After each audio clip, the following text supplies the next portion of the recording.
কিয়ামত হবেই, এ ব্যাপারে কোনো সন্দেহ নাই। আল্লাহ রাব্বুল আলামিন ছাড়া কেউ জানে না কিয়ামত কখন সংগঠিত হবে। এমনকি নবী করিম সাল্লাল্লাহু আলাইহি ওয়াসাল্লামও জানতেন না কিয়ামত কখন সংগঠিত হবে। তবে নবী করিম সাল্লাল্লাহু আলাইহি ওয়াসাল্লাম কিছু আলামতের কথা আমাদেরকে বলে দিয়েছেন।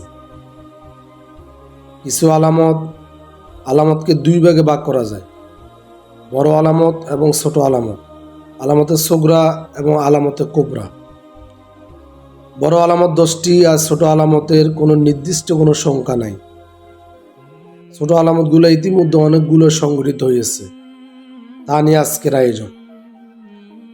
নবী করিম সাল্লাল্লাহু আলাইহি সাল্লাম বলেন, আমার মৃত্যুর মধ্য দিয়েই কিয়ামতের আলামত আরম্ভ হয়ে গেছে। অর্থাৎ আমার মৃত্যু হয়েছে, তার মানে বলাই যায় যে কিয়ামতের আলামত আরম্ভ হয়ে গেছে। এরপরে নবী করিম সাল্লাল্লাহু আলাইহি সাল্লাম বলেন, তোমরা দেখবে যে খালিবাইয়ের বেদুইনেরা বড় বড় ইমারত তৈরি করবে।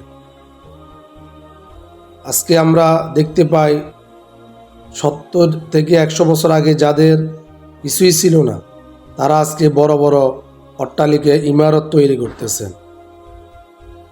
যেমন বুর্জ খলিফা, দুবাইয়ের সবচাইতে নিদর্শন বুর্জ খলিফা।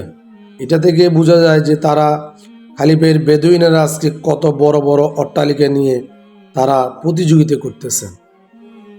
এরপর নবী করিম সাল্লাল্লাহু আলাইহি সাল্লাম বলেন, তোমরা দেখবে যে কিয়ামতের আগে একজন আরেকজনকে হত্যা করতেছে। যে হত্যা করতেছে সেও জানবে না সে কেন তাকে হত্যা করতেছে। যে হত্যা হচ্ছে সেও জানবে না কেন আমাকে হত্যা করা হলো।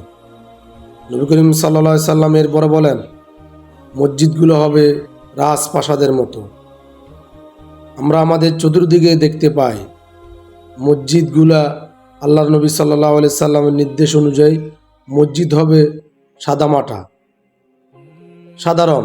অথচ নবী করিম সাল্লাল্লাহু আলাইহি সাল্লামের উম্মতেরা আজকে আমাদের চতুর্পাশে মসজিদগুলো হলো অট্টালিকা, মসজিদগুলো হলো রাজপ্রাসাদ, যেটা নিয়ে আমাদের মধ্যে অনেকে অহংকার আমরা করে থাকি।